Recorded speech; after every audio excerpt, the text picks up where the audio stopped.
अच्छा भाई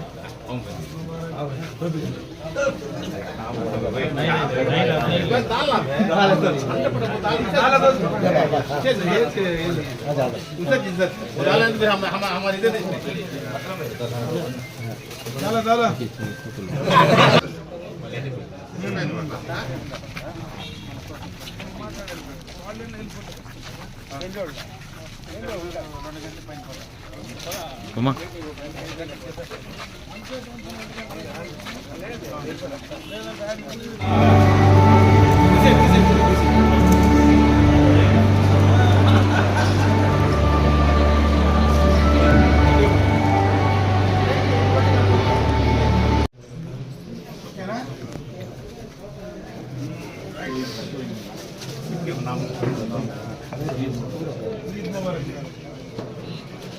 ఆయన స్పెషల్ స్పెషల్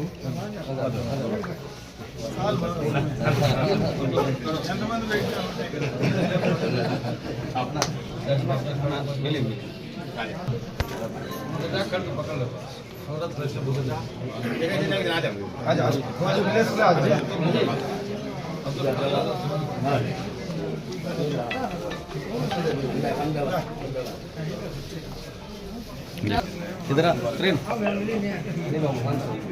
चला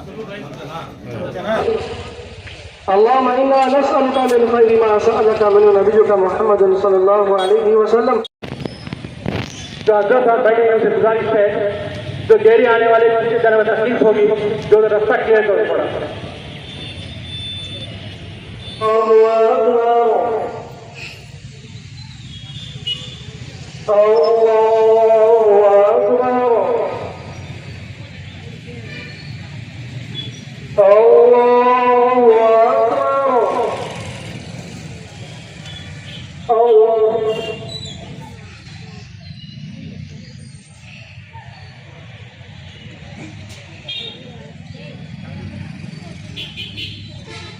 سمع الله لمن حمده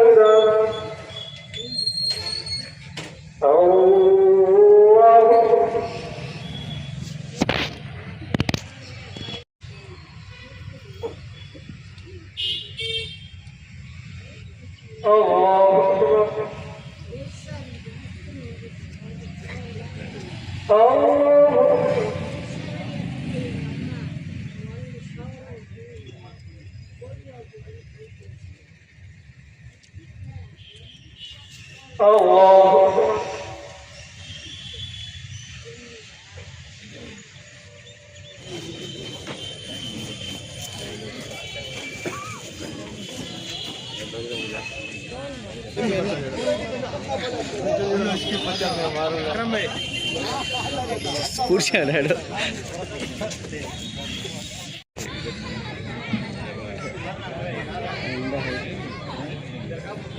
शेख साहब जनाब अस्सलाम वालेकुम वरहमतुल्लाहि वबरकातुहू। పలమనేరు పట్టణ ముస్లిం సహోదరులకు ప్రత్యేకించి ఈరోజు బక్రీద్ పండుగ సందర్భంగా బక్రీద్ పండుగ శుభాకాంక్షలు। అదేవిధంగా పలమనేరు పట్టణ హిందూ క్రిస్టియన్ అందరికీ కూడా మా బక్రీద్ పండుగ తరఫున శుభాకాంక్షలు తెలుపుతున్నాం। ఈ బక్రీద్ అనంటే బక్రీద్ రోజు మేము ఖుర్బానీ ఇస్తాం। ఆ ఖుర్బానీని 3 భాగాలు చేసి ఒక భాగాన్ని పేదలకు పంచుతాం। ఆ పేదలు అని అన్నప్పుడు అక్కడ ముస్లిమ్సే ఉండాల్సినటువంటి అవసరం లేదు, పేదలు ఎవరైనా పంచుతాం। ఇంకొక భాగాన్ని బంధువులకి ఇస్తాం, ఇంకొక భాగాన్ని సొంతానికి వాడతాం। ఇది బక్రీద్ ప్రత్యేకత। అయితే మాకు వచ్చేది 2 పండుగలు, ఒకటి బక్రీద్, 2 రంజాన్। రంజాన్ రోజు మా ఆస్తులు ఎంతైతే, మా దగ్గర బంగారం ఎంతైతే ఉందో అవంతా లెక్క వేసి దాంట్లో 2.5% తీసి దాన్ని పేదలకు పంచుతాం। సో ఇక్కడ గమనించాల్సిన ముఖ్యమైన విషయం ఏంటంటే మా 2 పండుగలు కూడా పరులకు ఇవ్వడానికి, అంటే పేదవాళ్ళకి ఇవ్వడానికి, పేదవాళ్ళకి సహాయం చేయడానికి। ఇది ఎక్కడి నుంచి వచ్చిందంటే ఆ అల్లాహతాలానండి, భగవంతుడనండి, గాడనండి, అందరూ ఒకటే। సో ఆయన సందేశము ప్రవక్త మహమ్మద్ సల్లల్లాహు అలైహి వసల్లం ద్వారా ఈ మెసేజ్ మాకు ఇవ్వడం జరిగింది. ప్రపంచంలో ఉన్న ప్రతి ఒక్క మానవులు సహోదరులే, సహోదర భావంతో మెలగాలని ప్రవక్త ముహమ్మద్ సల్లల్లాహు అలైహి వసల్లం గారు మాకు క్లుప్తంగా విశదీకరించి చెప్పడం జరిగింది. కాబట్టి ప్రతి ముస్లిం సహోదరుడు కూడా తన చుట్టూ ఉన్నటువంటి ప్రతి ఒక్కరిని సహోదర భావంతో చూస్తారు, అందరూ సహోదరులుగా కలిసిపోవాలనేటువంటి ప్రయత్నం చేస్తారు. అదేవిధంగా నేను మా హిందూ సహోదరులకు, మా క్రిస్టియన్ సహోదరులకు, పార్సీ, జైన్, సిక్ సహోదరులు అందరికీ నేను మనవి చేసుకుంటున్నా, అయ్యా దయచేసి మనమందరూ సహోదరులైనప్పుడు, ఈ భూమి మనదైనప్పుడు, ఈ మట్టి మనదైనప్పుడు, ఇక్కడ మనం పుట్టి లాస్ట్లో ఇదే మట్టిలో మనం కలవాల్సినటువంటి పరిస్థితి ఉన్నప్పుడు మనమందరూ సహోదర భావంతో మెలిగి ఒకరినొకరు ప్రోత్సహించుకొని ఒకరి అభివృద్ధిని, ఒకరి సంతోషాన్ని కోరుకుంటూ ఈ దేశాన్ని మంచి అభివృద్ధి దిశగా తీసుకుపోవాలని చెప్పేసి ఈ సందర్భంగా నేను అందరికీ మనవి చేస్తున్నా. కానీ ప్రత్యేకించి ఇది చెప్పాలని చెప్పట్లేదు, జస్ట్ మీకు వినిపించాలని చెప్తున్నాను. ముస్లింలు అయితేనేమి, హిందువులైతేనేమి, క్రిస్టియన్ అయితేనేమి 100 మందిలో 99 మంది మంచి వాళ్ళు ఉంటే దాంట్లో ఒకరు లేదా ఇద్దరు కొంచెం మూర్ఖులు, క్రూరులు ఉంటారు. వాళ్ళని చూసి మన మతాన్ని కానీ, వర్గాన్ని కానీ, కులాన్ని కానీ చెడ్డదని చెప్పలేం. కాబట్టి దయచేసి అటువంటి చీడపురుగులు ఏ మతంలో ఉన్నా, ముస్లిమ్స్లో ఉన్నా, హిందువుల్లో ఉన్నా, క్రిస్టియన్స్లో ఉన్నా, వాళ్ళని స్వతహాగా మనమే ఏరి బయటపడేసి ఈ దేశాన్ని మిగతా మంచి వాళ్ళందరూ కలిసి అభివృద్ధి పథంలో తీసుకుపోవాలని చెప్పేసి మనస్ఫూర్తిగా కోరుకుంటూ ప్రత్యేకంగా కృతజ్ఞతలు తెలియపరుచుకుంటున్నారు.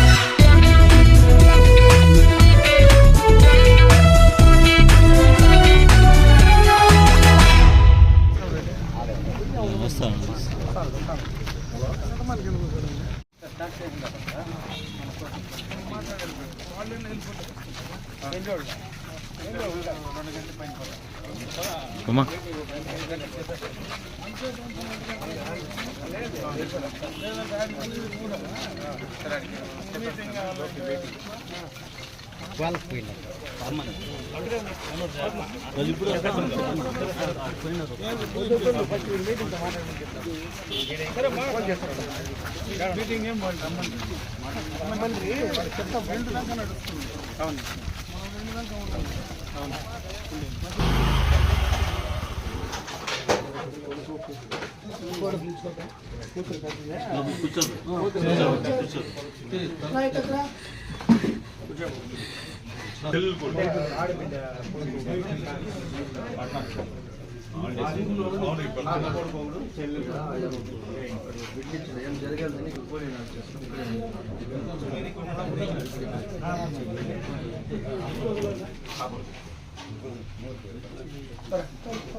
మట్టి తోలినారు సార్,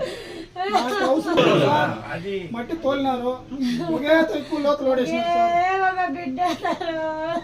ఎక్కువ లోతులు ఓడేసినారు. 4వ క్లాసు, 9వ క్లాసు, 7వ క్లాసు వాడు ఇంకా ఉన్నాడు పోయినాడు, వాడు ఎట్లా తెప్పించుకొని వచ్చేసాడు. ముగ్గురు పిల్లలు సార్. వాడు వచ్చినాడు, ప్రయత్నించినాడు, ఆ బాబు ప్రయత్నించినాడు.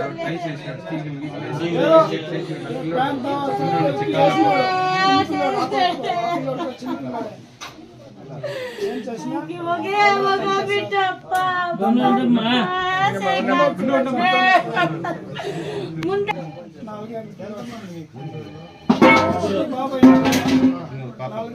డెంగ్యూ జ్వరం వచ్చింది. అప్పుడు అమ్మని వచ్చి మెడికల్ కాలేజ్లో బిడ్డని తీయించినాడు. పిల్లలు చనిపోయినప్పుడు ఆయన నంబర్ ఉంది, కుప్పంలో ఆయన ఉన్నాడు. ఫోన్ చేసినాను 50,000 కట్టమన్నారు సార్. మేడం 50,000 కట్టాను అన్నారు. మేము కట్టలే, ఫోన్ చేయండి. అప్పుడు టక్కన రామని ఫోన్ చేస్తే ఆయన వచ్చి బిల్లు తీర్చినాం. పాప ఉంది సార్. ముగ్గురు పిల్లలు.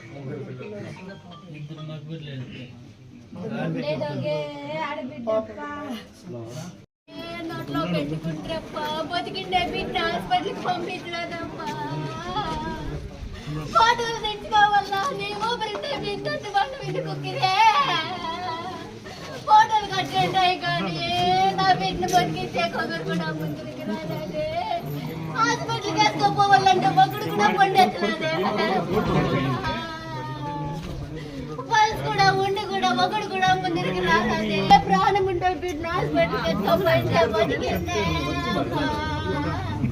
హాస్పిటల్కి పోతామంటే ఒకడు కూడా పండెత్తలేదే. పండు మీద పెరుకోపోయి చేసుకోండి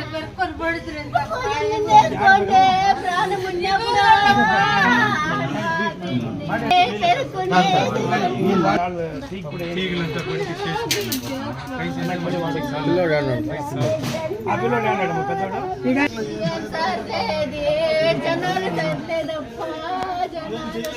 ఉన్నప్పుడు సంతేనమ్మా మనం ఏం చేసేది.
ఈ అమ్మాయికి ఎప్పటికీ కూడా వారిని గుండెల్లో పెట్టుకుంటుంది. అవసరమైనప్పుడు ఏదైనా స్పందిస్తుంది. ఇప్పటి వరకు వస్తున్నటువంటి మొట్టమొదటి ఎమ్మెల్యే, ఇప్పుడు వస్తున్నటువంటి ఎమ్మెల్యే ఆయన కాబట్టి వారిని మన వారి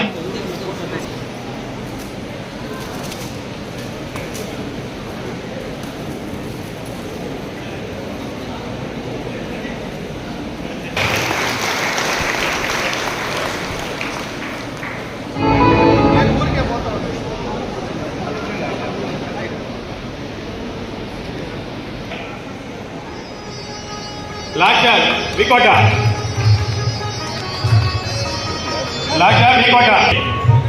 కావ్యశ్రీ గోల్డ్ మెడల్,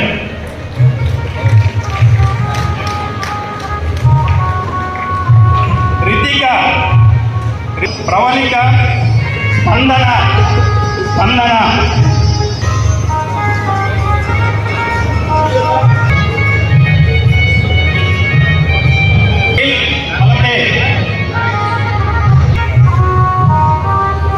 ఉమా, కీర్తన,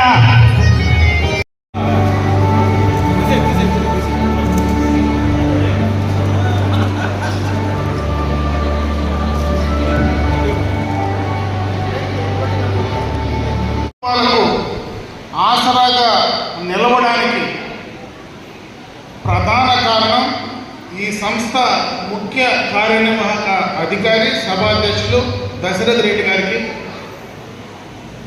అదేవిధంగా పెద్దలు గౌరవనీయులు చిత్తూరు జిల్లా ప్రజా పరిషత్ చైర్పర్సన్ గారు శ్రీనివాసులు గారు, ఎంపీడీఓ గారు, ఎంఈఓ గారు, వేదిక పైనటువంటి ఈ సహకార సంస్థ అధ్యక్షులు, వారి పాలకవర్గం, ముఖ్యంగా ఈ కార్యక్రమంలో భాగస్వాములైనటువంటి అమాయక్ సంస్థకు సంబంధించినటువంటి సభ్యులు, సోదరులు, వారి సిబ్బంది అందరికీ కూడా నా హృదయపూర్వక నమస్కారాలు తెలియజేసుకుంటున్నాను. ప్రభుత్వం కూడా పొదుపు అలవాటు చేసింది. అంటే ప్రభుత్వంలో చంద్రబాబు నాయుడు గారు ఏదైతే ఆ రోజు డాక్రా సంఘాలు స్థాపించి ప్రతి ఒక్కరికి కూడా పొదుపు అలవాటు చేసుకొని వాళ్ళని పరస్పర సహకారంతో ఆ పొదుపు సంఘాల ద్వారా ఆ కుటుంబాల అభివృద్ధికి ఆ రోజు ప్రోత్సహించడం మీ అందరికీ తెలుసు. అయితే అంతకు మునిపే చాలా వరకు మైక్రో ఫైనాన్స్ ఇచ్చేటువంటి సంస్థలు చాలా ఉన్నాయి. ఎప్పుడైతే ప్రభుత్వం ఈ కార్యక్రమాలు తీసుకొచ్చిందో ఈ మైక్రో ఫైనాన్స్ సంబంధించినటువంటి చాలా సంస్థలు మూతపడ్డాయి. అయినా ఈ సంస్థలు ఉంటే చెప్పమని కూడా చెప్పారు. దాన్ని కూడా వాళ్ళ ద్వారా ఇక్కడ ఈ నియోజకవర్గంలో అటు హాస్పిటల్స్లో కానీ రకరకాలుగా ఏ అవసరం వస్తే దానికి కూడా మా వంతు నేను సహకారం చేస్తానని చెప్పడం నిజంగా కూడా చాలా సంతోషం. ఇటువంటి సంస్థ ఇక్కడ ఉండడం కూడా మాకందరికీ కూడా గర్వకారణం అని చెప్పి ఈ సందర్భంగా మీ అందరి దృష్టికి తెస్తా ఉన్నా.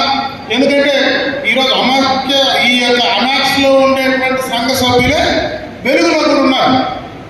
ఇక్కడ ఉన్నారు, అక్కడ ఉన్నారు. ఇటుపక్క మనకు అమాయక సంస్థ ద్వారా ఈ ప్రాంతంలో వాళ్ళ సంస్థ ద్వారా కూడా మనకు కొంత ఉపయోగం ఉంది. అదేవిధంగా ప్రభుత్వం ఇచ్చేటువంటి కార్యక్రమాలు కూడా ఉపయోగించుకోవడానికి అవకాశం ఉంది.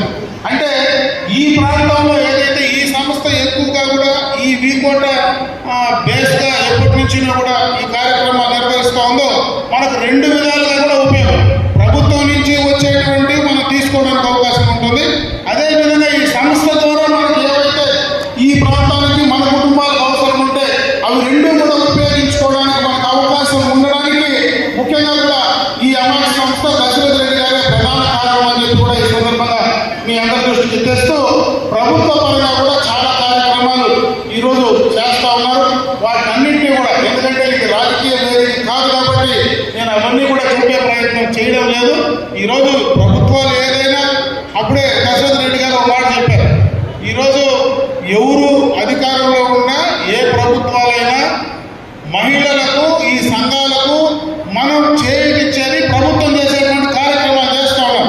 ఈరోజు మేము మగవాళ్ళు పోతే మాకు ఎక్కడ అప్పులు ఇచ్చే పరిస్థితి లేదు. ఒకవేళ అప్పు అడిగినా బ్యాంకు పోయినా నువ్వు ఏ డాక్యుమెంట్ పెడతావు, భూమి పెడతావా, ఇంకోటి పెడతావా అని మమ్మల్ని అడుగుతా ఉన్నాం.